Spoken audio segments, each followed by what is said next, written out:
السلام علیکم ورحمۃ اللہ وبرکاتہ.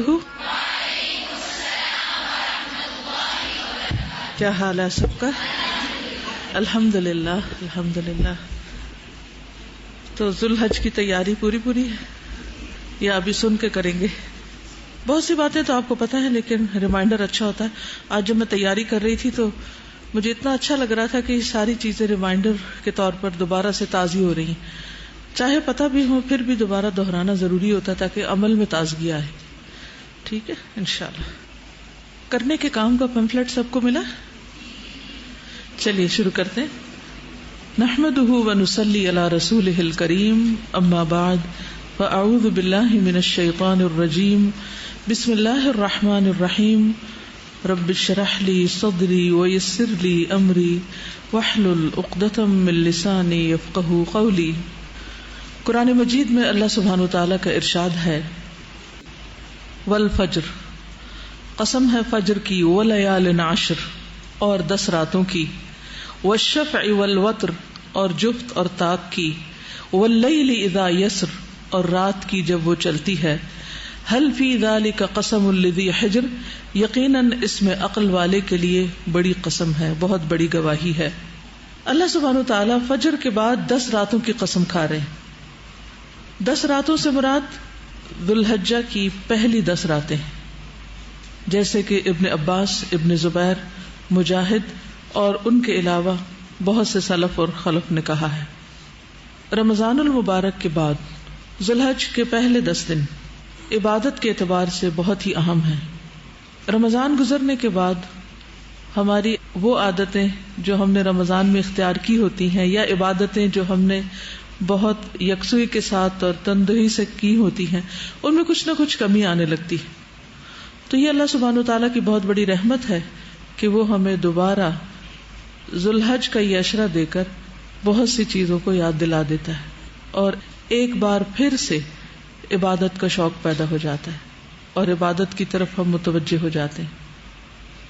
حدیث پاک میں آتا ہے رسول اللہ صلی اللہ علیہ وسلم نے فرمایا وَأَشْهُرِ الْحُرُمِ رَجَبٌ وَذُو الْقَعْدَةِ وَذُو الْحِجَّةِ وَالْمُحَرَّمُ وَأَشْهُرُ الْحَجِّ شَوَّالٌ وَذُو الْقَعْدَةِ وَعَشْرٌ مِّن ذِي الْحِجَّةِ. حرمت والے مہینے رجب، ذی قعدہ، ذو الحجہ اور محرم ہیں، اور حج کے مہینے شوال، ذی قعدہ اور ذو الحج کے 10 دن ہیں. قرآن مجید میں آتا نا الحج اشہر معلومات، کہ حج کے مہینے سب کو معلوم ہے. تو وہ کون کون سے؟ شوال، ذو القعدہ اور ذو الحج کے 10 دن. تو اس مہینے کی 2 طرح سے فضیلت ہے. ایک تو یہ کہ یہ حج کا مہینہ ہے جس میں ایک عظیم فریضہ ادا ہوتا ہے اور یہ ایک اجتماعی عبادت ہے، اور اس ماہ کے پہلے 10 دن کو افضل ترین اور عظیم ترین دن کہا گیا. تو چونکہ اس مہینے کے یہ دن بہت ہی عظیم ہے، اس وجہ سے اس مہینے کی بہت فضیلت ہے. اور دوسرے یہ کہ حرمت والے مہینوں میں سے ایک مہینہ ہے. تو اس طرح 2 قسم کے کاموں کی طرف توجہ دلائی گئی ہے. ایک تو ہے کرنے کے کام اور ایک ہے نہ کرنے کے کام. یعنی جہاں اس مہینے میں حج ہوتا ہے اور اس کے پہلے 10 دن افضل ہیں، وہاں ہمیں ان 10 دنوں میں خوب نیکیاں کرنی چاہیے. اور دوسری طرف چونکہ یہ حرمت والا مہینہ ہے تو اس لیے جن باتوں سے منع کیا گیا ہے یا جن کو حرام قرار دیا گیا ہے ان سے رک جانا چاہیے. واضح؟ تو ذوالحج کی فضیلت 2 طرح سے کیسے ہے؟ نمبر 1، یہ حج کا مہینہ ہے اور اس کے پہلے 10 دن بہت فضیلت والے، لہذا ہمیں کیا کرنا ہوگا؟ پھر 10 دنوں میں خوب نیکیاں کمانی ہوگی. اور دوسری طرف حرمت والا مہینہ تو حرام چیزوں کو چھوڑنا ہوگا. یہ 2 اہم اصول یاد رکھیے کہ کرنے کے افضل کام اور حرمتوں کو پامال کرنے سے بچنے والے کام. جہاں تک اس عشرہ ذوالحج کی فضیلت کا تعلق ہے تو رسول اللہ صلی اللہ علیہ وسلم نے فرمایا دنیا کے دنوں میں افضل ترین دن 10 دن یعنی عشرہ ذوالحجہ کے دن ہیں. دنیا کے دنوں میں افضل ترین دن یہ 10 دن ہیں. یعنی سارے سال میں یہ 10 دن بہت ہی فضیلت والے. اللہ کے نزدیک سب سے عظیم دن ہے. بہترین دن بھی آتا ہے اور عظیم دن بھی آتا ہے, بہت عظمت والے. عظیم کا کیا مطلب؟ عظمت والے. نبی صلی اللہ علیہ وسلم نے فرمایا کوئی دن اللہ کے ہاں ان 10 دنوں سے زیادہ عظمت والا نہیں ہے, اور نہ ہی کسی دن کا عمل اللہ تعالیٰ کو ان 10 دنوں کے عمل سے زیادہ محبوب ہے. پس تم ان 10 دنوں میں کثرت سے تحلیل یعنی لا الہ الا اللہ, تکبیر, اللہ اکبر اور تحمید الحمدللہ کہو. گویا نبی صلی اللہ علیہ وسلم نے حکم دے کر ہمیں ذکر کا طریقہ بتا دیا. ٹھیک ہے, یعنی آپ صلی اللہ علیہ وسلم نے خود بتا دیا کہ کون سا ذکر کروں. تو آپ سے کیے جانے والے کوئز کا ایک سوال یہ ہو سکتا ہے کہ ان دنوں میں نبی صلی اللہ علیہ وسلم کا بتایا ہوا ذکر بتائیے, یعنی کون سا ذکر کرنا چاہیے. تو بتائیے ذرا مجھے. لا الہ الا اللہ اور اللہ اکبر اور الحمدللہ. اب یہ جو کرنے کے کام والا پیمفلٹ ہے اس میں آپ دیکھ رہے ہیں سب سے پہلے تحلیل, تکبیر اور تحمید. تحمید یعنی الحمدللہ کا اہتمام کرنا. یہ بلو کاغذ ہے آپ سب کے پاس, اس میں کہاں لکھا ہوا ہے؟ ذکر اور دعا کے ٹائٹل کے نیچے.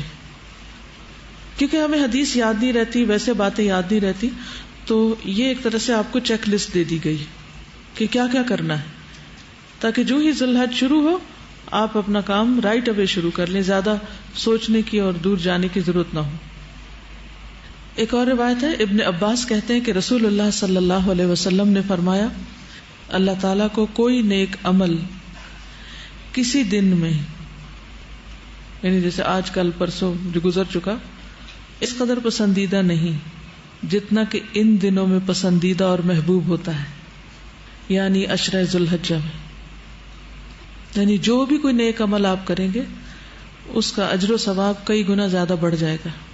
تو اس لیے اس موقع کو جانے نہیں دینا, یعنی ہاتھ سے نہ جائے. صحابہ نے کہا اے اللہ کے رسول صلی اللہ علیہ وسلم, کیا جہاد فی سبیل اللہ بھی نہیں؟ کیونکہ اسلام میں جتنے بھی اعمال ہیں ان میں سے جو جہاد کا مقام ہے وہ بہت بلند ہے. اس کے بارے میں ہے والجہاد ذروۃ سنامہ, یعنی اس کی کوہان ہے, ایک بلند چوٹی کی طرح, ایک اوپر اٹھا ہوا, یعنی نمایاں ترین نیک عمل ہے. آپ نے فرمایا نہیں, جہاد فی سبیل اللہ بھی نہیں, مگر جو کوئی شخص اپنی جان اور مال لے کر نکلا ہو اور پھر کچھ واپس نہ لایا ہو, یعنی اس کا گھوڑا بھی گیا, اس کی جان بھی گئی, جو کچھ وہ لے کر گیا اسلحہ وغیرہ وہ سب بھی گیا, سب کچھ ہی اللہ کے راستے میں چلا گیا, تو اس کا درجہ اور مقام تو بہرحال سب سے بڑا ہے. ادروائز باقی اعمال جتنے بھی ہیں وہ ان دنوں میں کیے ہوئے باقی سال کی نسبت افضل ہے. ایک اور حدیث میں ہے نبی صلی اللہ علیہ وسلم نے فرمایا ان دنوں میں کیے گئے عمل سے افضل عمل کوئی نہیں. جو بھی آپ صدقہ خیرات کریں گے, ذکر اذکار کریں گے, تلاوت کریں گے, اور بھی جو اعمال کریں گے, قربانی وغیرہ کریں گے, یہ جو لسٹ آپ کو دی گئی ہے ان میں سے کوئی بھی اچھا کام آپ کریں گے بہت ہی اجر و ثواب والا ہوگا. ایک اور روایت میں آتا ہے, صحیح الترغیب والترہیب کی روایت ہے, نبی صلی اللہ علیہ وسلم نے فرمایا اللہ کے نزدیک کوئی بھی نیک عمل اس سے زیادہ پاکیزہ اور اس سے زیادہ اجر والا نہیں ہے جو کوئی شخص ذی الحجہ کے پہلے عشرے میں کرتا ہے. کہا گیا اللہ کے راستے میں جہاد کا بھی اتنا ثواب نہیں؟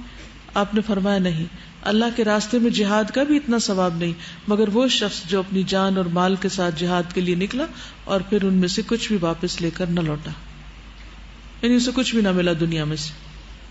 اسی طرح ایک اور روایت ہے صحیح ترغیب و ترہیب کی, تھوڑے تھوڑے لفظی فرق کے ساتھ. نبی صلی اللہ علیہ وسلم نے فرمایا اللہ تعالیٰ کے نزدیک عشرہ ذی الحجہ کے دنوں سے بہترین دن کوئی نہیں. ایک آدمی نے عرض کیا اللہ کے رسول کیا یہ افضل ہے یا ان کی گنتی کے برابر اللہ کے راستے میں جہاد کرنا, یعنی 10 بار جیسے؟ آپ نے فرمایا ان کی گنتی کے برابر اللہ کے راستے میں جہاد کرنے سے بھی زیادہ ہی افضل ہے, یعنی اگر کوئی شخص 10 بار جہاد میں شریک ہوا تو اس سے بھی زیادہ افضل ہے, سوائے اس شخص کے جس کا چہرہ مٹی میں ملا دیا گیا ہو, یعنی شہید ہو کر دفن ہو گیا ہو. صحابہ ان دنوں میں انتھک محنت کیا کرتے تھے اور اس کے بعد باقی سلف صالح بھی. راوی کہتے ہیں کہ سعید بن جبیر ذی الحجہ کے 10 دن داخل ہونے کے بعد عبادت میں بہت زیادہ کوشش کرتے، اتنی جس کی وہ قدرت نہیں رکھتے تھے، یعنی میکسیمائز کرتے اپنے آپ کو، جتنا بھی زیادہ اپنا وقت لگا سکتے وہ لگاتے. تو اب آپ بتائیے کہ آپ کیا کریں گے؟ مثلاً کیا کر سکتے ہیں؟ یعنی کوئی تو کام ایسے کرنے چاہیے نا جو آپ عام دنوں میں نہیں کرتے لیکن ان دنوں میں آپ لازم کریں. روزہ رکھ سکتے ہیں، صدقہ کر سکتے ہیں، نفل نمازیں اور تہجد آغاز کر لیں. آگے راتیں لمبی ہونا شروع ہو جائیں گی تو وہ کنٹینیو کریں، اور قرآن پاک کی صورتیں یاد کر لیں. ٹھیک ہے، یعنی ان 10 دنوں میں یہ 10 لیکچر پلان کر رہی ہیں تاکہ اوروں کو بھی موٹیویٹ کیا جائے. کیونکہ ہمارے ہاں رمضان کی اہمیت کا تو سب کو اندازہ ہے، لیکن ذوالحج کے عشرے کے بارے میں صرف وہی اس کو اہمیت دیتے ہیں جو حج پہ جاتے ہیں. باقی جو لوگ پیچھے رہتے ہیں وہ اس کو نارمل ڈیز کی طرح لیتے ہیں. تو اس لیے سنت کو زندہ کرنے کی ضرورت ہے. دوسری چیز یہ کہ حرمت والے ایام ہیں، اور حرمت والے ایام میں ہم دیکھتے ہیں کہ نبی صلی اللہ علیہ وسلم نے خاص طور پر، یعنی باقی تو مہینوں کے نام آپ نے لیے ہی، لیکن اس مہینے کی حرمت کا خصوصی طور پر صحابہ کرام کو یاد دلایا. ابن عمر کہتے ہیں کہ نبی صلی اللہ علیہ وسلم منا میں صحابہ سے مخاطب ہو کر فرما رہے تھے، تم جانتے ہو یہ کون سا دن ہے؟ انہوں نے کہا اللہ اور اس کا رسول بہتر جانتے ہیں. تو آپ نے فرمایا یہ حرمت والا دن ہے. پھر آپ نے پوچھا یہ کون سا شہر ہے؟ تو انہوں نے کہا اللہ اور اس کا رسول بہتر جانتے ہیں. تو آپ نے فرمایا یہ حرمت والا شہر ہے. پھر آپ نے پوچھا کیا تم جانتے ہو یہ کون سا مہینہ ہے؟ انہوں نے کہا اللہ اور اس کا رسول بہتر جانتے ہیں. آپ نے فرمایا یہ حرمت والا مہینہ ہے. یعنی آپ نے خاص طور پر اس مہینے کا ذکر کیا کہ یہ حرمت والا ہے. پھر فرمایا بے شک اللہ نے تمہارے خون اور تمہارے مال اور تمہاری عزتیں آپس میں تم پر اس طرح حرام کیے ہیں جیسے تمہارے اس دن کی تمہارے اس مہینے اور تمہارے اس شہر میں حرمت ہے. یعنی جیسے مکہ اور حرم کی اہمیت ہے اور جیسے ان دنوں کی اہمیت ہے، اس مہینے کی اہمیت ہے، اسی طرح تمہارے آپس میں جان مال کی ایک دوسرے کے لیے حرمت ہے. یعنی جس طرح ان چیزوں کو محترم سمجھتے ہو ایسے ہی انسانوں کو بھی احترام دو، اور جو ان کا مال یا عزت اور جو ان کی بلانگنگز ہیں، ان کی جان، ان سب چیزوں کو بھی تم قابل احترام سمجھو. یہ ہم کس طرح کر سکتے ہیں؟ جو حسن اخلاق میں پڑھا اس کو امپلیمنٹ کریں. ایک چھوٹے سے لیول پر آپ دیکھیں کہ احترام کا عملی مظاہرہ کہاں کریں گے، کیسے کریں گے. مثلاً آپ کے گھر میں کون کون لوگ ہوتے ہیں؟ جن کی شادی نہیں ہوئی ان کے لیے کون ہوتے ہیں؟ بڑے پیرنٹس ہوتے ہیں، والدین ہوتے ہیں. اگر والدین نہیں تو کون ہوتا ہے گھر میں؟ کوئی دادا دادی یا نانا نانی یا خالہ چچا ماموں، یعنی کوئی بھی بڑے ہوتے ہیں نا. اور جن کی شادی ہو چکی ہوتی ہے وہاں کون کون ہوتا ہے؟ شوہر ہوتے ہیں، ساس سسر ہوتے ہیں. ٹھیک ہے، کیا ان کا احترام لازم ہے؟ کیسے کرتے ہیں احترام؟ کیا چیزیں احترام کرنے میں آتی ہیں اور کیا نہ کرنے میں؟ بولے کیسے ان سے؟ عزت کے ساتھ، ان کا نام نہ پکاریں، ان کے ساتھ نرم رویہ رکھیں، احترام کا رویہ رکھیں. شوہر کا بھی احترام لازم ہے؟ کوئی نہیں. کیوں ضروری ہے شوہر کا احترام؟ ہم تو اتنی پڑھی لکھی لڑکیاں، ہمارے لیے تو لازم نہیں ہے. نہیں، ہم تو اسے ایز اے فرینڈ لیتے ہیں اور اس کا نام لے لے کے پکارتے ہیں. تو ہمیں تو یہ کس نے کہا احترام ہے شوہر کا؟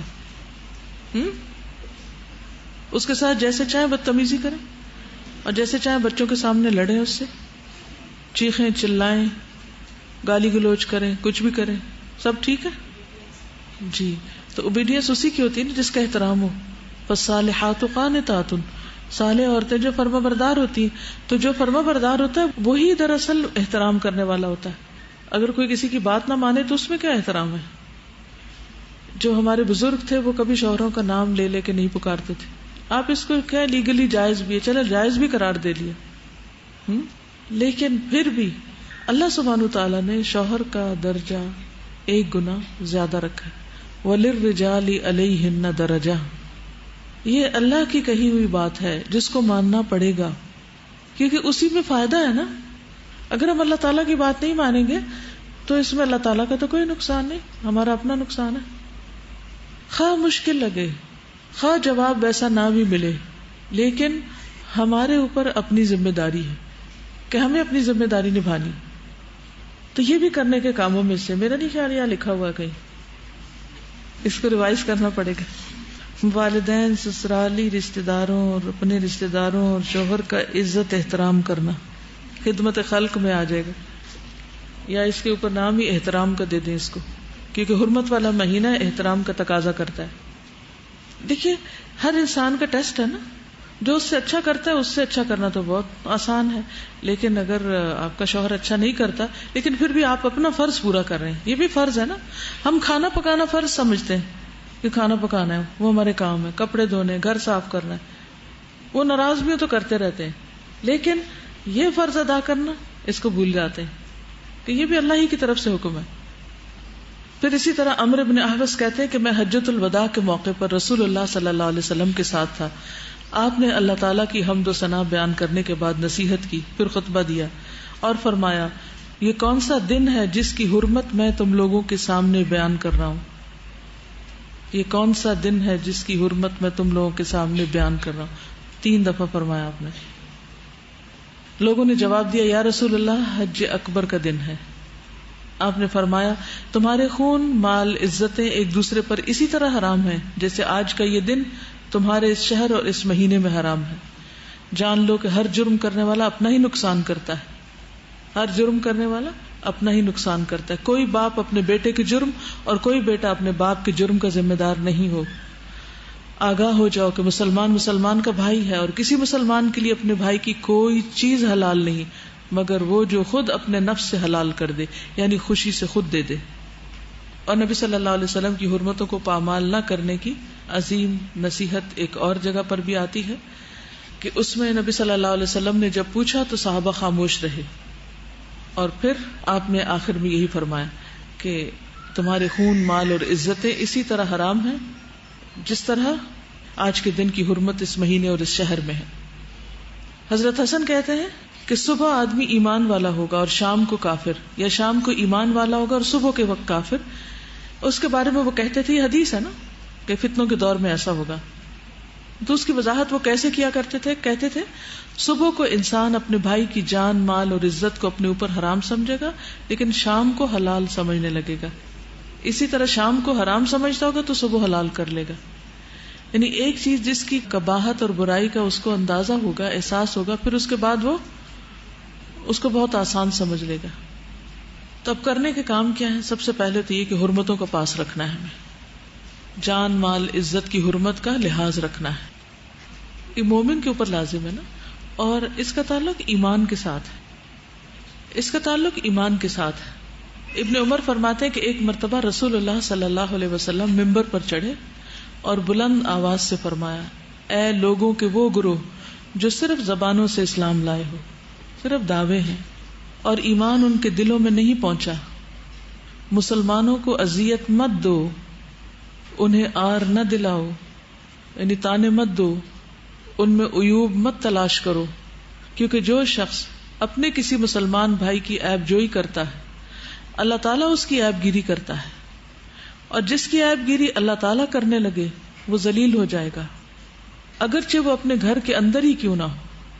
پھر راوی کہتے ہیں کہ ایک دن ابن عمر نے فرمایا اور وہ بیت اللہ کی طرف دیکھ رہے تھے، کہنے لگے کہ تم کتنے عظیم ہو، تمہاری حرمت بھی کتنی عظیم ہے، لیکن مومن کی حرمت اللہ کے نزدیک تیری عزت سے بھی زیادہ ہے.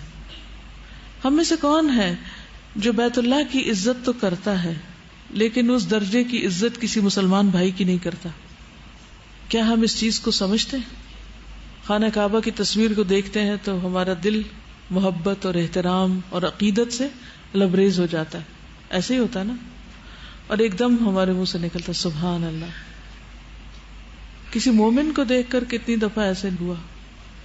کل جس وقت میں فقہ القلوب کی کلاس لینے کے لیے آ رہی تھی تو جو ہی میں اپنے ایریا سے نکلی تو چھٹی کا وقت تھا، لوگ گھروں کو جا رہے تھے، تو میں ایک ایک کے اوپر نظر ڈال رہی تھی اور سب پر مجھے اتنا پیار آ رہا تھا. اس کی وجہ کیا تھی؟ وجہ یہ تھی کہ میں یہ سوچ رہی تھی کہ یہ سارے یہاں پر کیوں ہیں؟ یہ صرف قرآن کی محبت میں آئے ہیں، اللہ کے دین کی محبت میں آئے، ورنہ یہ کہیں اور بیٹھے ہوتے. ان سب کی محبت اللہ نے میرے دل میں ڈالی. میرے لیے یہ سارے بہت ہی قابل قدر ہیں. صرف سوچ کی بات ہوتی ہے نا. وہی لوگ چاہے تنگ بھی کریں پھر بھی اچھے لگنے لگتے ہیں، کیونکہ وہ ایک مقصد کے لیے آئے ہیں. اگر آپ اپنی کسی بھی بہن، کسی بھی کلاس فیلو، کسی بھی شخص سے ملیں اور یہ احساس آپ کے دل میں ہو کہ اس چار دیواری کے اندر ہم اللہ کی خاطر جمع ہوئے، تو ہمارے لیے لازم ہے کہ ہم ایک دوسرے سے محبت کریں اور ایک دوسرے کا احترام کریں، ایک دوسرے کو اہمیت دیں، ایک دوسرے کی قدر کریں. اور غلطیاں تو سب سے ہوتی ہیں، مجھ سے بھی ہوتی ہیں، سب سے ہوتی ہیں.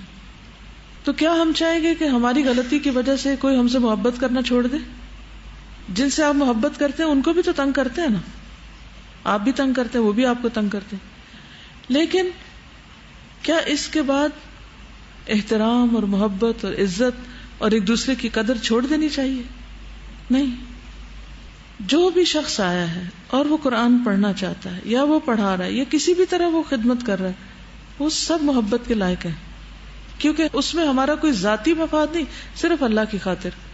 ایسا کیوں ہوتا ہے کہ جہاں دنیا کی حقیر چیزیں یا ان کے فائدے انوالو ہوتے ہیں وہاں تو ہم ایک دوسرے سے محبت کرنے لگتے ہیں، کسی سے کوئی مطلب ہو، کسی سے کوئی فائدہ حاصل ہو رہا ہو. بعضوں کا دیکھا گیا کہ وہ لوگ بہت خوشامدی رویے کے ساتھ لوگوں کو آگے بڑھ کے مل رہے ہوتے ہیں، ایکسٹرا پولائٹ ہوتے ہیں، کیونکہ وہاں کچھ مطلب ہے یا فائدہ ہے. تو جو اللہ کی خاطر محبت ہوتی ہے اس میں کوئی مطلب فائدہ نہیں ہوتا، وہ صرف اس لیے ہوتی ہے کہ دوسرا شخص اللہ کے راستے میں نکلا ہے اور اس بنا پر اس کی قدر کی جائے گی. تو جب یہ احساس دل میں پیدا ہو جائے گا نا کہ دوسرا قابل قدر ہے، ہر بندہ جو اس چھت کے نیچے بیٹھا ہوا قابل قدر ہے، تو پھر کیا ہوگا؟ اس کے مسائل بھی سنے جائیں گے، اس کے دکھ کو بھی محسوس کیا جائے گا، اس کی خیر خواہی بھی کی جائے گی، اس کے بھلائی اور فائدے کے لیے بھی ہر ایک سوچے گا. سوچئے اگر 1000 لوگ ایک دوسرے کے فائدے کے لیے سوچنا شروع کر دیں تو فضا کیسی ہو جائے گی. صرف وہ جو فیلنگ اور احساس ہے نا وہی اس فضا کو نورانی کر دے گا. لیکن اگر دلوں میں بغض ہو اور چھوٹی چھوٹی باتوں کو مائنڈ کر کے انسان بیٹھ جائے اور نہ بھلائے اور نہ معاف کرے اور نہ دوسرے کی قدر کرے اور اللہ کی خاطر محبت کرنا ہی نہ سیکھے، تو دنیا اور آخرت دونوں کے ایک بہت بڑے فائدے سے محروم ہو جائے گا. تو ہمیں محبت اور احترام کی اسپرٹ کو ریوائیو کرنے کی ضرورت ہے، اس کو زندہ کرنے کی ضرورت ہے. اور اس کے لیے اگر ہم دوسروں میں تو دیکھتے ہیں کہ اس کے اندر کیا شر ہے، ہر شخص کو یہ تو نظر آتا ہے کہ دوسرے میں کیا کیا خرابی ہے، لیکن یہ کم لوگوں کو نظر آتا ہے کہ میرے اندر کیا خرابی ہے. اس کے لیے حرمت قائم کرنے کے لیے ہمیں کیا کرنا ہوگا؟ اس بات کا اہتمام کرنا ہوگا کہ میرے شر سے دوسرے محفوظ رہیں. اہل ایمان میں سب سے بہتر انسان کون ہوتا ہے؟ ابو ہریرہ کہتے ہیں کہ ایک مرتبہ کچھ لوگ ایک جگہ اکٹھے ہو کے بیٹھے ہوئے تھے، یعنی کچھ اکٹھے گیدرنگ تھی، تو نبی صلی اللہ علیہ وسلم ان کے پاس جا کر کھڑے ہو گئے اور فرمایا، کیا میں تمہیں بتاؤں کہ تم میں سب سے بہتر اور سب سے بدتر کون ہے؟ سوچئے، امیجن کیجئے کہ جیسے اس وقت اللہ کے رسول صلی اللہ علیہ وسلم آئے اور آپ کو پوچھیں تو آپ کے دل کا حال کیا ہوگا؟ کہ ڈر جائیں گے کہ کہیں میں ہی تو نہیں بدتر انسان. اب آپ خود تو نہیں آ رہے لیکن آپ کی بات تو پہنچ رہی ہے نا ہم تک، اور 3 دفعہ آپ نے یہ بات دہرائی، کیا میں تمہیں بتاؤں کہ تم میں سب سے بہتر اور سب سے بدتر کون ہے؟ اپنا حساب خود ہی لے لو. اس پر ایک آدمی نے عرض کیا، کیوں نہیں یا رسول اللہ صلی اللہ علیہ وسلم، آپ ہمیں بتائیے. آپ نے فرمایا، تم میں سب سے بہتر وہ ہے جس سے خیر کی امید ہو، جس سے خیر کی امید ہو اور اس کے شر سے امن ہو، اور سب سے بدتر وہ ہے جس سے خیر کی کوئی توقع نہ ہو اور اس کے شر سے امن نہ ہو. تو سب سے اچھا کون ہوا؟ جس سے خیر کی امید. سوچئے، اپنے آپ کو رکھ کے دیکھیے کہ اگر لوگوں کو آپ سے واسطہ پڑتا ہے کسی بھی کام، کسی بھی ضرورت کے سلسلے میں، تو وہ کیا گمان رکھتے ہیں آپ کے بارے میں کہ آپ ان کے لیے مددگار ہوں گے یا نہیں ہوں گے، یا آپ کو اچھی طرح عزت کے ساتھ آپ سے معاملہ کیا جائے گا یا بدتمیزی سے یا صرف ڈانٹ ڈپٹ سے؟ کیسا معاملہ ہوگا آپ کے ساتھ؟ یعنی وہ کون لوگ ہیں کہ جن سے آپ ملتے ہیں تو آپ کو یہ ہوتا ہے کہ یہ ہمارا خیر خواہ آ گیا، یہ ہماری بھلائی کرے گا، یہ ہمیں کوئی فائدہ پہنچائے گا، یہ ہمیں کوئی اچھی بات بتائے گا. اور ایک وہ شخص ہے کہ جس کو دیکھتے ہی انسان دوسری طرف نکل جائے کہ یہ تو مجھے چھوڑے گا نہیں. تو ہم اپنا مقام خود ہی ڈٹرمن کر لیں اپنے رویوں کے ساتھ. عبداللہ بن مسعود کہتے ہیں ہم نبی صلی اللہ علیہ وسلم کے ساتھ تھے، ایک شخص کھڑا ہوا اور چلا گیا، اس کے جانے کے بعد ایک شخص اس کے بارے میں عیب جوئی کرنے لگا. نبی صلی اللہ علیہ وسلم نے فرمایا خلال کرو. خلال کیا ہوتا ہے؟ یعنی جو ٹوتھ پک ہوتی ہے نا اس کے ساتھ اپنے دانت صاف کرو، دانتوں سے ذرات کو نکالو. اس نے کہا میں کس وجہ سے خلال کروں، میں نے تو گوشت نہیں کھایا. آپ نے فرمایا یقیناً تم نے اپنے بھائی کا گوشت کھایا ہے. یعنی جو ہی اس نے منہ موڑا اس کی پیٹھ پیچھے تم اس کی برائی کرنا شروع ہو گئے. یہی تو عزتوں کو پامال کرنا ہے. عام طور پر کیوں ہم یہ باتیں شروع کر دیتے ہیں؟ چھوٹی چھوٹی باتیں ہوتی ہیں جو کسی کی ہمیں ہرٹ کی بھی ہوتی ہیں اور ہم کنٹرول نہیں کر سکتے اپنے اوپر کہ تھوڑی دیر صبر کر جائیں، کیونکہ تھوڑی دیر اگر انسان رک جائے نا تو غصہ ٹھنڈا ہو جاتا ہے. تو اپنے آپ کو کہیں اچھا میں ذرا 2-3 دن کے بعد یہ بات کروں گی، پھر غیبت ہوگی، کم ہو جائے گی. ہو سکتا ہے ہو پھر بھی، لیکن بہت کم ہو جائے گی. مشکل اس میں ہوتی ہے کہ انسان اسی وقت کچھ نہ کچھ تبصرہ شروع کر دیتا ہے. عبد الرحمن بن غنم کہتے ہیں نبی صلی اللہ علیہ وسلم نے فرمایا اللہ کے بہترین بندے وہ لوگ ہوتے ہیں کہ انہیں دیکھ کر اللہ یاد آ جائے، اور اللہ کے بدترین بندے وہ ہیں جو چغل خوری کرتے ہیں، دوستوں کے درمیان تفریق پیدا کرتے ہیں، یعنی لوگوں کو آپس میں لڑاتے رہتے ہیں، اس کی بات ادھر اس کی ادھر، باغی بیزار اور متعنت ہوتے ہیں، سرکش ہوتے ہیں. متعنت سرکش.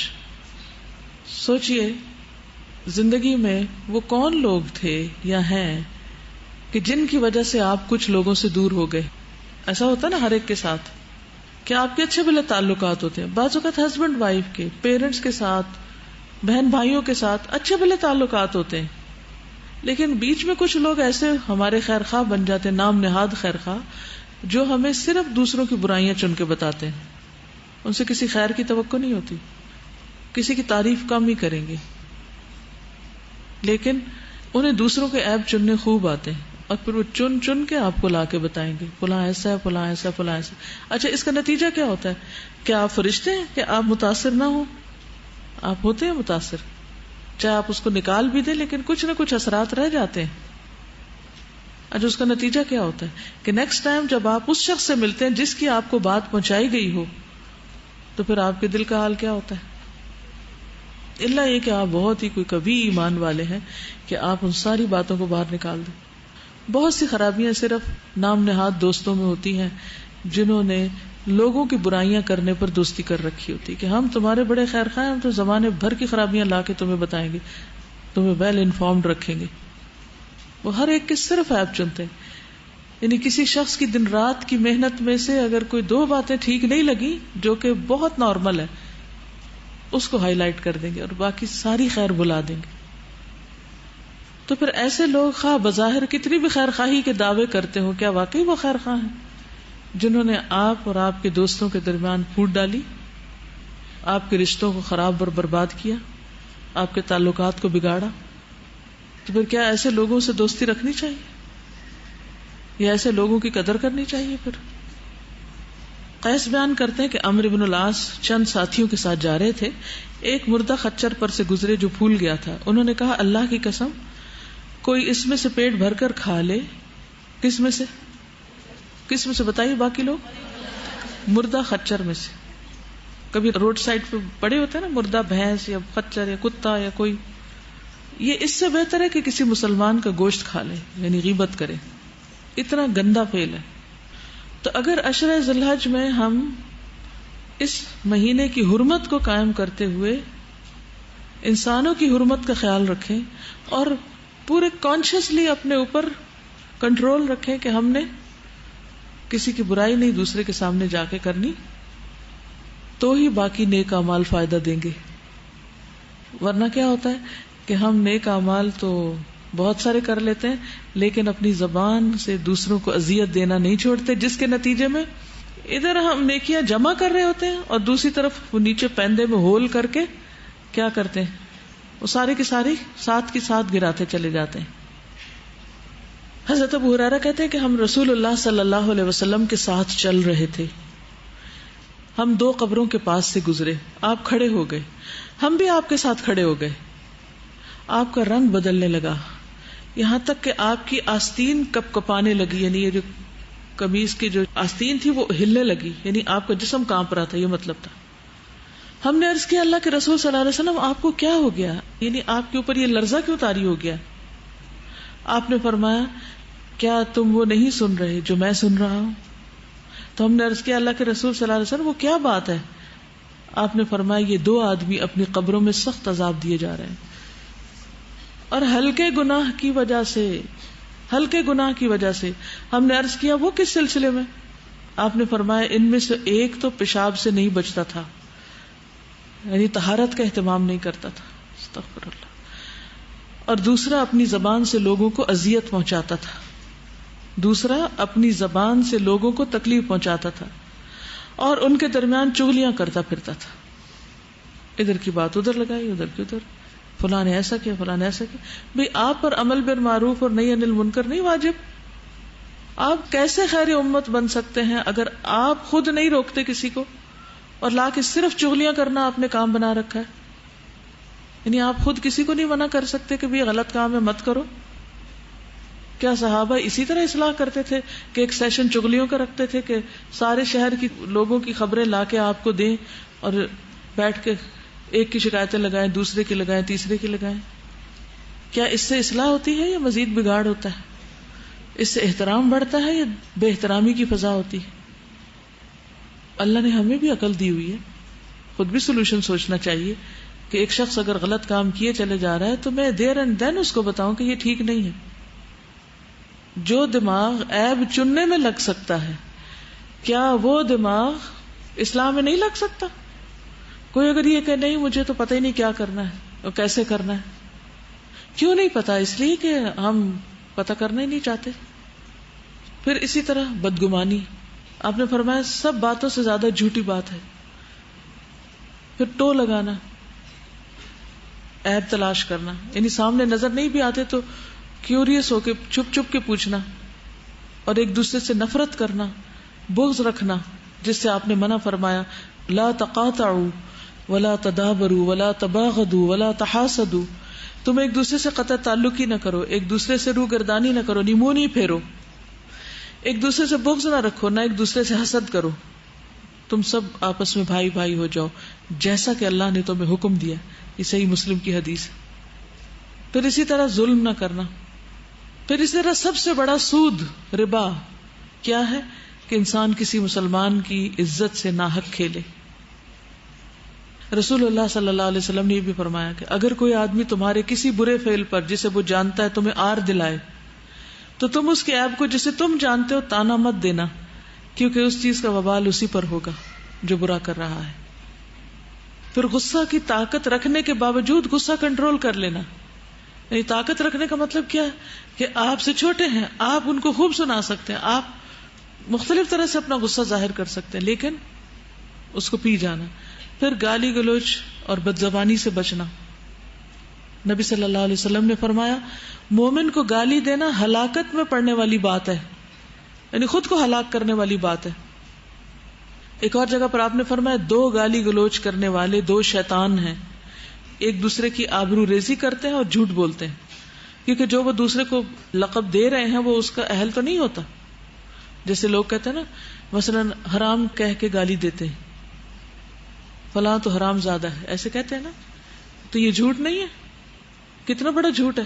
تو اسی لیے آپ نے فرمایا کہ ایک دوسرے کی آبرو ریزی بھی کرتے ہیں اور جھوٹ بھی بولتے ہیں، اور ایسے لفظ منہ سے نکالنے والے دراصل شیطان ہیں. پھر ہر قسم کی اذیت سے دور رہنا چاہیے.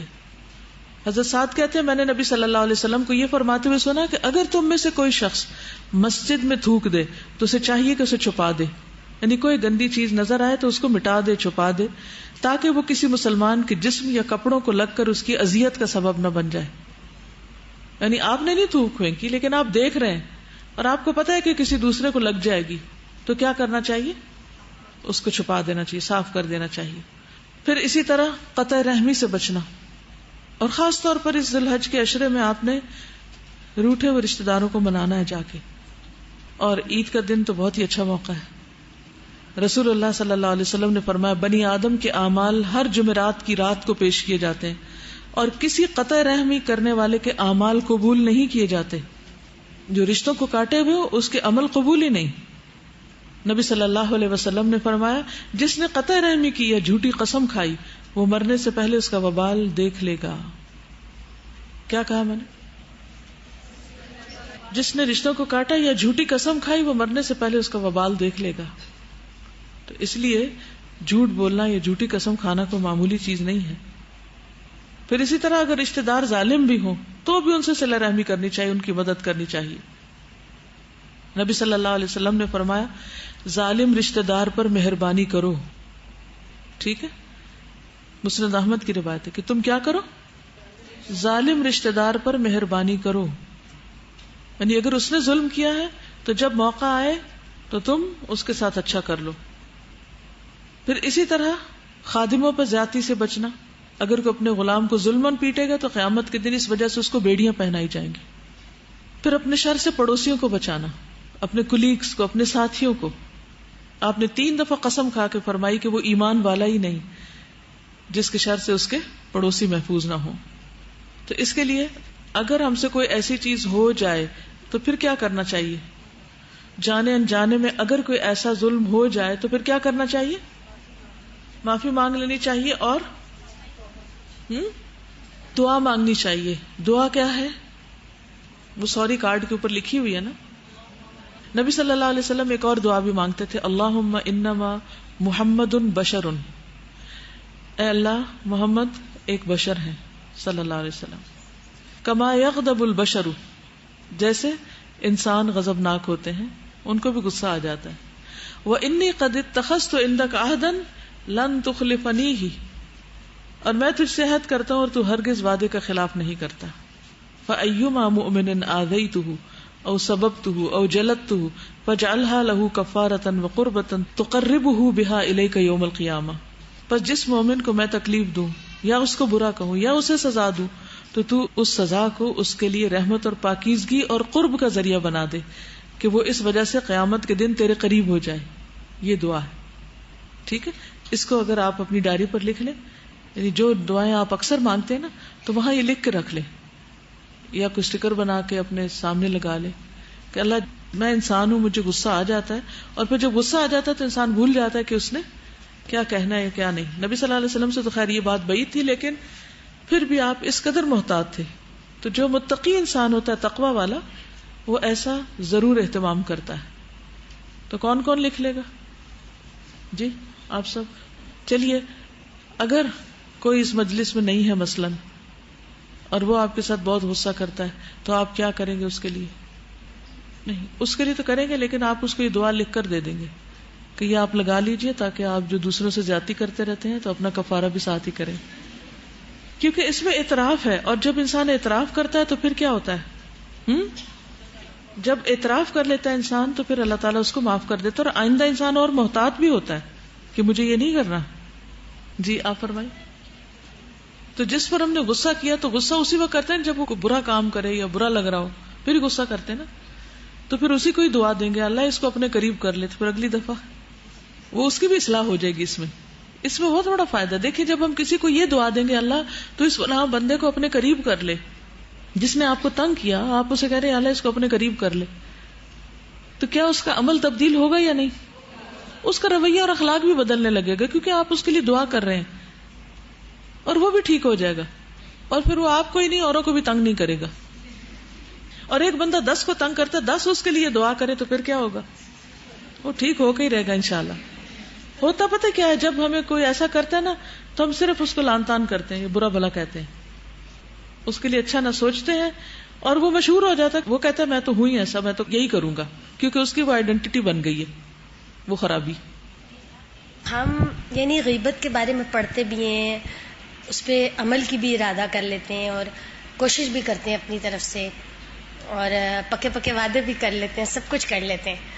کچھ عرصہ بچ بھی جاتے ہیں لیکن پھر کر لیتے ہیں اور پھر ہونے لگ جاتی ہے. پھر بعض اوقات جب ہم دوبارہ وہ چیزیں پڑھتے ہیں تو پھر اتنا یعنی ڈر لگتا ہے، یعنی بار بار ہم سے وہی کچھ ہو رہا ہوتا ہے. تو یہ تو دعا ہے نا کہ جب ہم نے کر لی تو ہم پڑھ رہے ہیں. کوئی ایسی دعا جو ہم اس سے پہلے پڑھیں؟ اللہم آت نفسی تقواہا وزکیہا وانت خیر من زکاہا. کیونکہ تقوی جو ہوتا ہے نا وہ احتیاط والا انسان ہوتا ہے. تو جب تقوی دل میں آئے گا اسٹرانگ قسم کا، تو پھر انسان کہے گا چھوڑو پرے، جانے دو.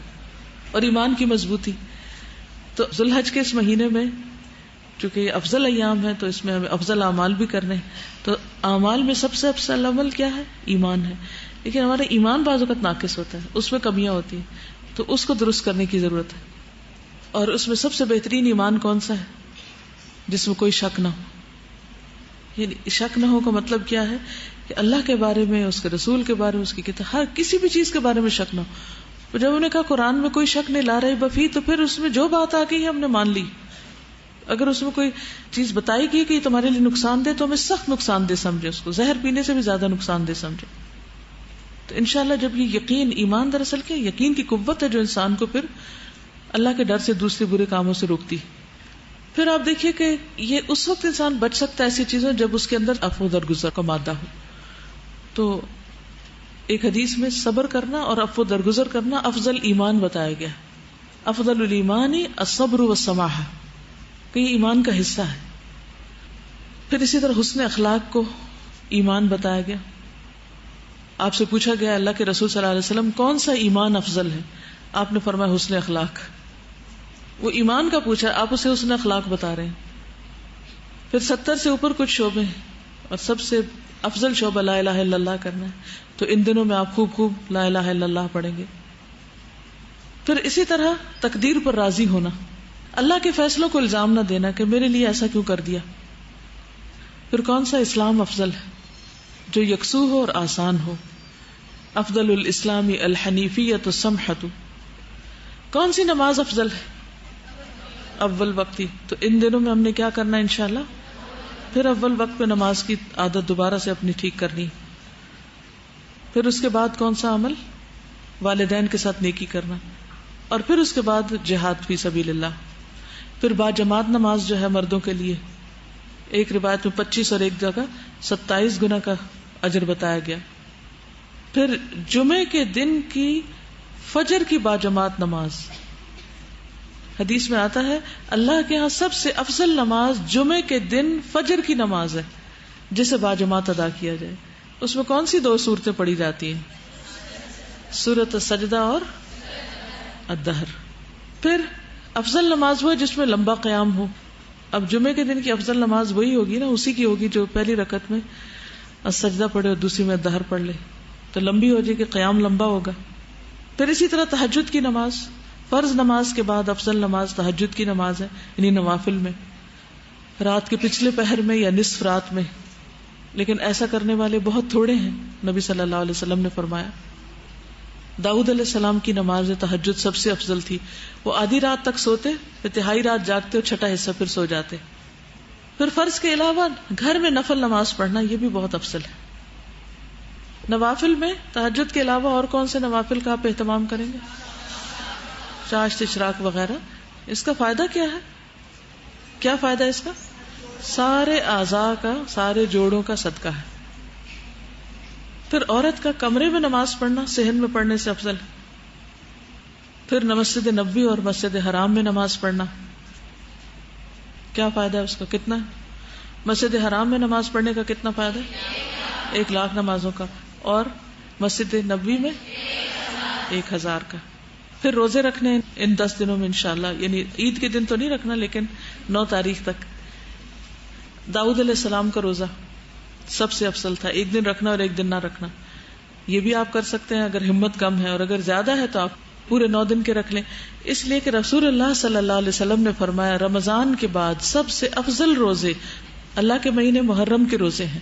ٹھیک ہے، اور اس میں ہم جو عاشورہ کا روزہ ہے خاص طور پر، اور پھر وہ تو اگلے مہینے میں آئے گا. لیکن ان دنوں میں چونکہ کوئی بھی نیک عمل بہت افضل ہے تو ان دنوں کے روزے آپ رکھیں گے.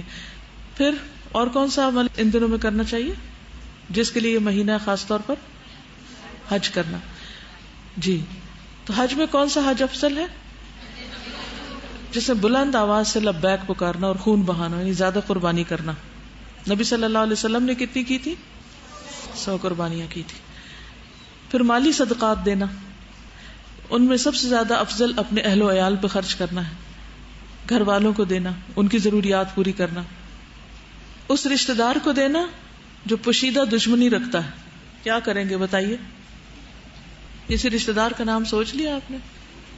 تو اس کو سوچ لے اور اس کو کوئی تحفہ بھیجنا آپ نے، ٹھیک ہے؟ پھر اپنے بھائی کی ضرورت پوری کرنا، رشتہ داروں کے بعد عام لوگوں کی طرف آ جائیں.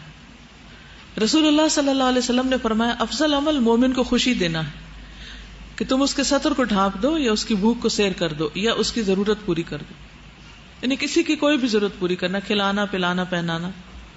پھر دودھ دینے والا جانور ہدیہ دینا افضل صدقہ ہے. ایسا جانور جو صبح کو ایک پیالہ دودھ دے اور شام کو ایک پیالہ دودھ دے. مثلا آپ بکری لے کر کسی کو صدقہ کر سکتے ہیں.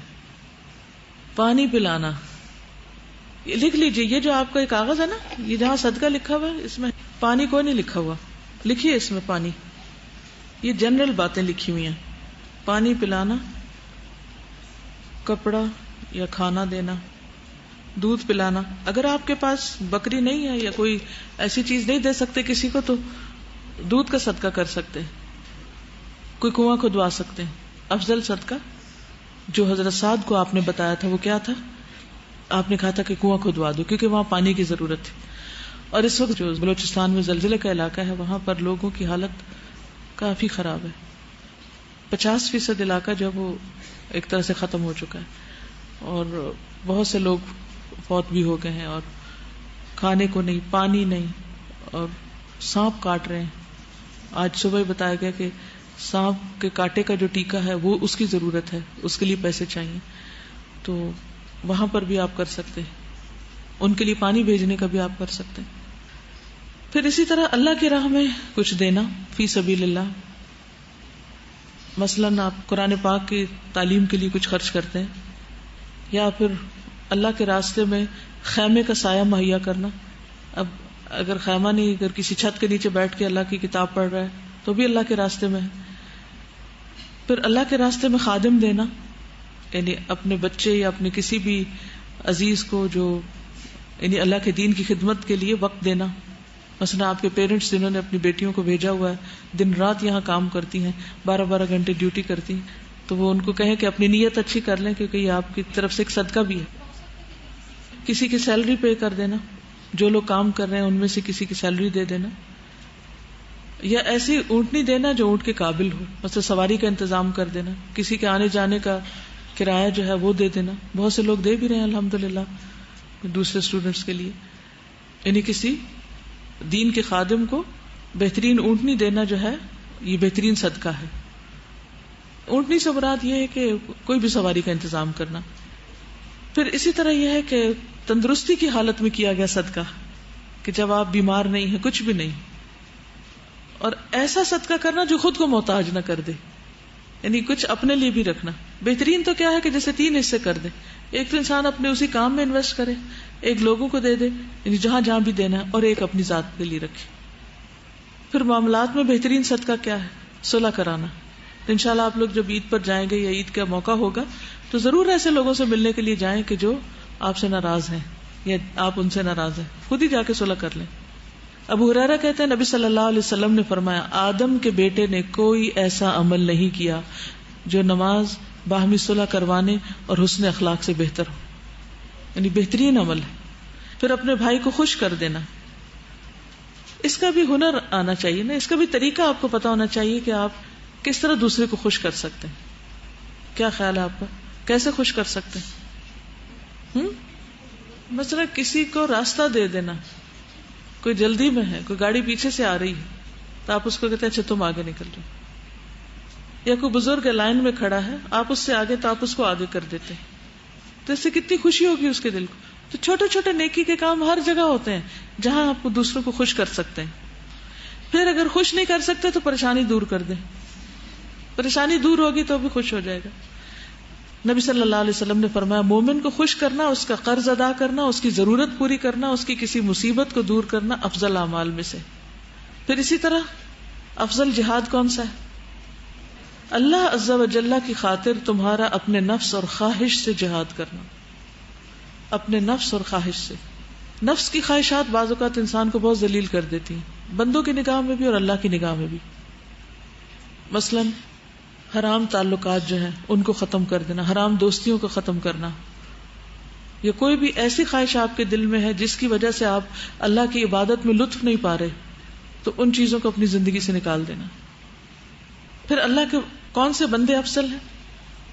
جو سب سے زیادہ اللہ کی تعریف کرتے ہیں، حمادون، یعنی اللہ کا ذکر کثرت سے کرنے والے، بہت زیادہ الحمدللہ کہنے والے، یعنی شکر گزار بندے.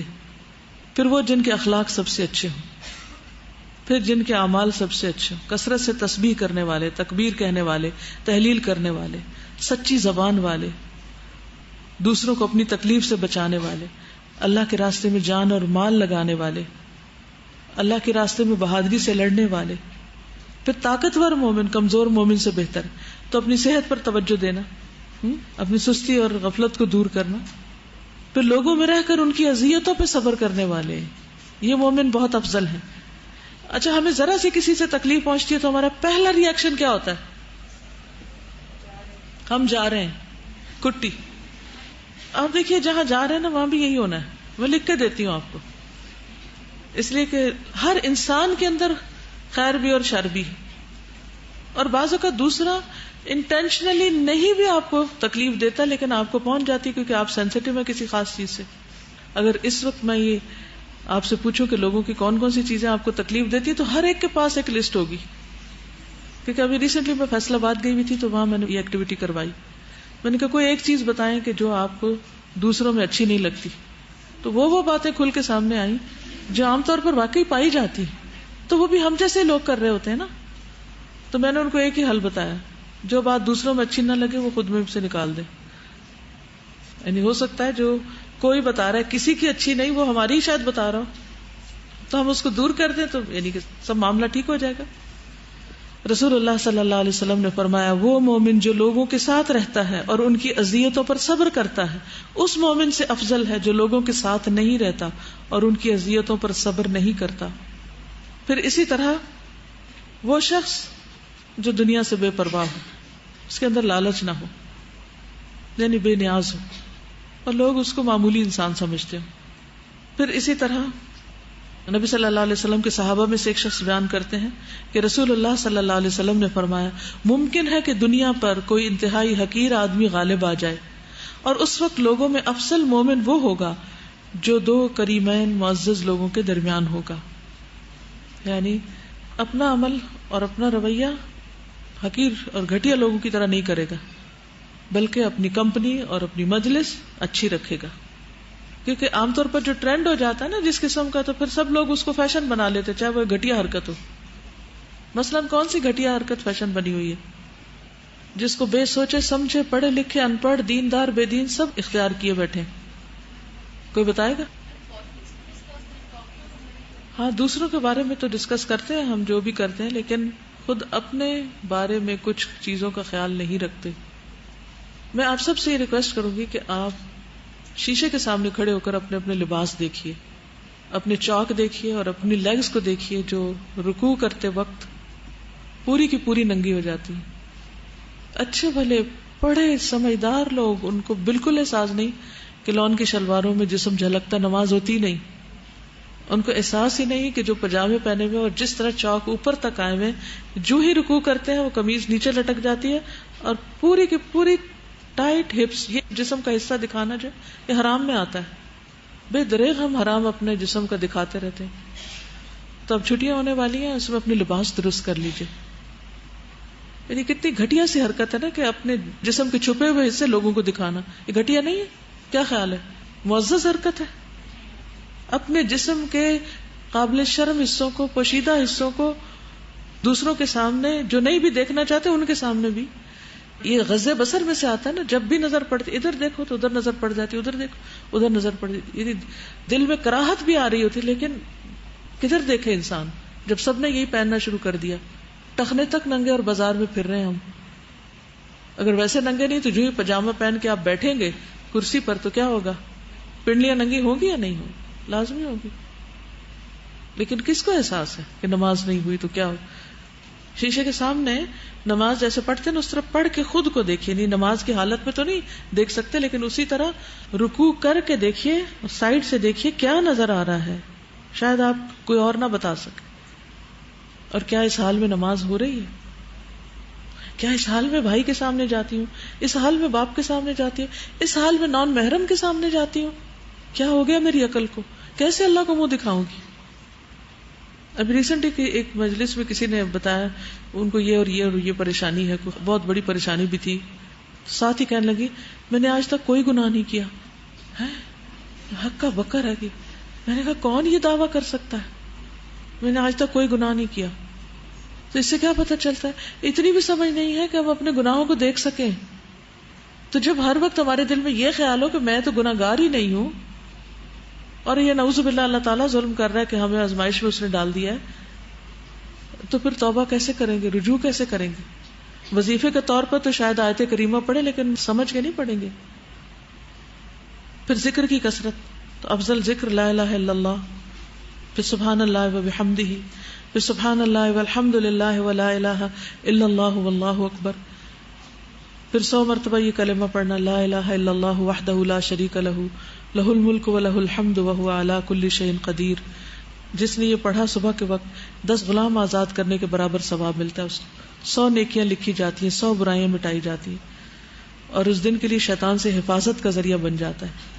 یہاں تک انسان شام کرتا ہے اور کوئی آدمی اس سے افضل عمل نہیں کرتا سوائے اس کے کہ جس نے اس کلمے کو اس سے زیادہ بار پڑھا ہو.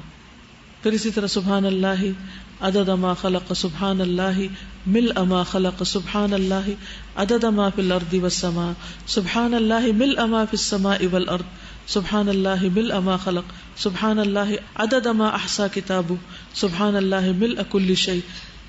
اگر یہ لکھ کر لوگوں کو دے دیا جائے تو بہت ہی بہترین کلمہ ہے. نبی صلی اللہ علیہ وسلم نے اس کے بارے میں فرمایا کہ یہ کلمہ پڑھنا جو ہے شب و روز کے مسلسل ذکر سے افضل ہے، تو کم از کم ایک بار ہی دن میں پڑھ لیں. پھر الحمدللہ کہنا افضل شکر ہے. پھر سورۃ الفاتحہ کا پڑھنا، آیت الکرسی عظیم آیت ہے. پھر تعوذ پڑھنا، قل اعوذ برب الفلق اور قل اعوذ برب الناس افضل ترین تعوذ ہیں.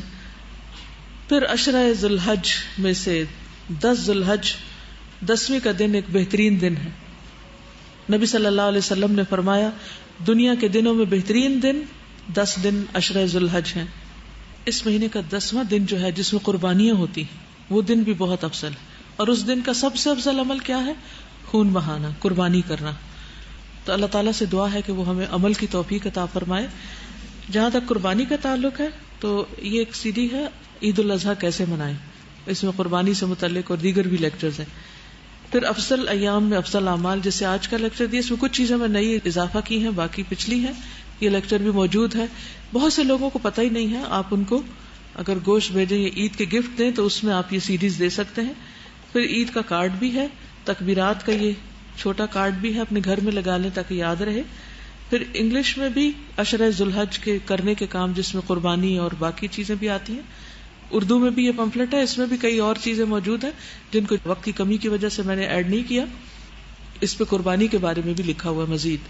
پھر یہ جو ابھی آپ کے ہاتھ میں جو بروشر ہے، اس کو اس طرح چھپایا گیا ہے کہ آپ اس کو پڑھنے کے بعد اپنی دیوار پر گھر میں کہیں نہ کہیں پیسٹ کر دیں تاکہ سارے کاموں کی چیک لسٹ آپ کے سامنے ہو، اور جو اور آپ نے اضافہ کیا وہ بھی آپ ڈال لیں، اور کثرت سے دوسروں کو بھی تقسیم کریں. ہو سکتا ہے پچھلے سال کے کسی کے پاس ہو، پتہ نہیں کاغذوں کی کن تہوں میں چلا گیا ہو، تو زیادہ سے زیادہ لوگوں کو یہ تقسیم کریں تاکہ انہیں بھی کام کرنے یاد آ جائیں. پھر اسی طرح یہ کیسٹ بھی ہے ذو الحجہ اور قربانی سے متعلق بہت ساری چیزیں اس میں. پھر یہ جو حدیثیں آج آپ کو پڑھ کے سنائی گئی، ان میں سے بہت سی احادیث اس کے یہ پوسٹرز بینرز وغیرہ موجود ہیں. ان کو بھی آپ اپنے گھر میں ڈیکوریشن کے لیے لگا سکتے ہیں. جیسے گھر میں مہمان آ رہے ہوتے ہیں تو اگر سامنے لگے ہوئے ہوں تو ہر ایک اس کو پڑھے گا. مسجدوں میں لگوا سکتے ہیں، اسکولوں میں تو خیر چھٹیاں ہو جائیں گی، اگر ابھی لگ جائیں تو بہت سے بچوں کو ابھی سے نظر آ جائے گا دیکھنے کو. اسی طرح دوسروں کو بھی گفٹ کر سکتے ہیں. اسی طرح نمایاں جگہوں پر آپ یہ بینر بھی لگوا سکتے ہیں. یہ کیا لکھا ہوا ہے؟ کیونکہ افسوس کے ساتھ یہ کہنا پڑتا ہے کہ مسلمانوں کے اندر ایسے لوگ بھی موجود ہیں جو اب قربانی کرنے کو بھی ضروری نہیں سمجھتے، اور وہ سمجھتے کہ اس دن وہ پیسے کہیں اور صدقہ کر دینے چاہیے. کیا سال بھر میں آپ کسی دن اتنے پیسے صدقہ کر کے غریبوں کی مدد کرتے جو عید کے دن ہی آپ کو یاد آتا ہے، جس دن قربانی کا دن ہوتا ہے؟ کیونکہ قربانی کا جو دن ہے 10 تاریخ سے جو شروع ہوتا ہے اس دن میں اللہ سبحانہ و تعالیٰ کو سب سے زیادہ جو پسندیدہ عمل ہے انسان کا وہ خون کا بہانا ہے. اگر وہی نہیں کر رہے تو باقی پھر نیکیاں ہم نے کیا کی؟ تو ہر مقام کے لیے کام ہوتا ہے نا. اسی طرح تکبیرات کا یہ بڑا پوسٹر، کیونکہ ان دنوں میں تکبیرات پڑھنا جو ہے اور عید کے دن بھی یہ بہت بہترین عمل ہے. لوگوں کو ویسے یاد نہیں رہتا، کسی نہ کسی جگہ آپ اپنی طرف سے صدقہ جاریہ کے طور پہ لگوا سکتے ہیں. ٹھیک ہے، تو انشاءاللہ نیکی کے کام خود بھی کریں اور دوسروں کو بھی کرنے کی طرف راغب کریں گے تو اللہ سبحانہ وتعالیٰ آپ کے نیک عمل کرنے میں برکت ڈالے گا. جب ہم امر بالمعروف اور نہی عن المنکر جب کرتے ہیں تو اس کا فائدہ یہ ہوتا ہے کہ ہمارے اپنے اندر وہ کام کرنے کی صلاحیت پیدا ہو جاتی ہے اس کی برکت سے. بعض اوقات ایسا ہوتا ہے کہ دوسرا آ کے کسی اور کی غیبت شروع کر دیتا ہے اور ہم وہاں سے اٹھ نہیں سکتے، اور جس کے بارے میں وہ کہہ رہے ہوتے ہیں ہمارے دل میں اس کی بدگمانی پیدا ہونی شروع ہو جاتی. کیسے نپٹیں؟ دلچسپی کا اظہار نہ کریں، سنی انسنی کریں. وہ دعا بھی پڑھا دیں، اس کو بھی پڑھا دیں کہ آپ کو جس پہ غصہ آیا ہوا اس کے لیے دعا کر دیں، تو آپ کو غیبت کی ضرورت نہیں رہے گی. ٹھیک ہے. سبحانک اللہم و بحمدک اشہد ان لا الہ الا انت استغفرک و اتوب الیک. السلام علیکم و رحمۃ اللہ وبرکاتہ.